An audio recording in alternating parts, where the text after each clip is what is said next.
فرمایا کہ خرچ میں میانہ روی آدھی معیشت ہے. کیا فرمایا؟ خرچ میں میانہ روی آدھی معیشت ہے، یعنی کاسٹ ایفیشنسی، فضول خرچی نہ کرنا اور ضرورت کا خرچ کرنا، چاہے کوئی کاروباری ہو، چاہے کوئی انڈیویجول ہو یا ممالک ہو. اس حدیث مبارکہ کا سب پر اطلاق ہوتا ہے. اگر آپ وسائل کو بے دریغ استعمال کریں گے تو آپ کا کاروبار بھی تباہ ہو جائے گا. اگر ایز این انڈیویجول باپ دادا کی جائیداد کو بے دریغ اڑائیں گے تو فقر آ جائے گا. اور اگر بطور ملک ملازمین ہیں سرکاری اور وہ اگر وسائل کا بے دریغ استعمال کریں گے تو بھی تباہ ہو جائے. اور اس کے برعکس اگر اپنے اخراجات گھٹائیں، اگر مالی مشکلات پیش آتی ہیں، آقا علیہ الصلوۃ والسلام کی تعلیمات میں ایک ایک حدیث میں بصیرت ہے. یہ آزمائیں، کبھی کاروبار کے تنگ حالات آ جاتے ہیں، سب سے پہلا کام انسان جو ہے نا، کاروباری سر پکڑ کے بیٹھ جاتے ہیں، کیا کریں؟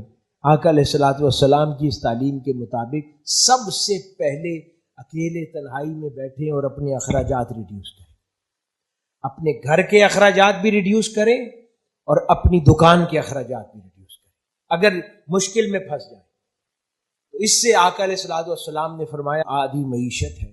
اب ہم سے گھر کے اخراجات نہیں کنٹرول ہوتے، کاروبار ڈوب رہا ہے، لیکن اب بچے جس اسکول میں جاتے ہیں ہم اس کو اٹھا کے سستے اسکول میں جانے کی جرت نہیں کر سکتے.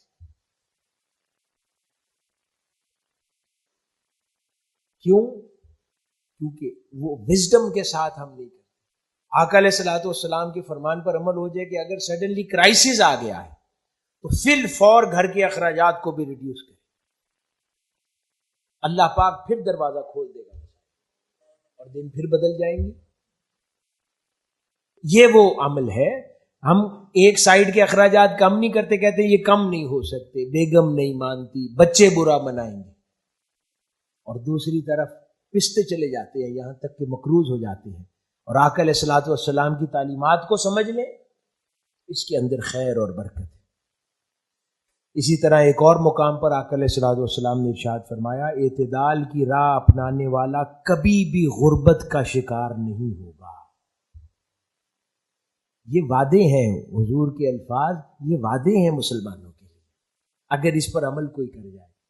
فرمایا کہ جو اعتدال کی راہ یعنی متوسط رکھے گا، یہ نہیں ہے کہ وسائل آ گئے ہیں تو دنیا کی سب سے قیمتی سواری لے لیں، اب وسائل ہیں تو دنیا کا سب سے قیمتی مکان بنا لیں، نہیں، تب بھی اپنی ضرورت کا خرچ کریں اعتدال کے مطابق، جس کے نتیجے میں آقا علیہ الصلوۃ والسلام نے فرمایا کہ پھر وہ کبھی بھی غربت کا شکار نہیں ہوگا. اللہ رب العزت اس کے وسائل کو بڑھاتا چلا جائے گا.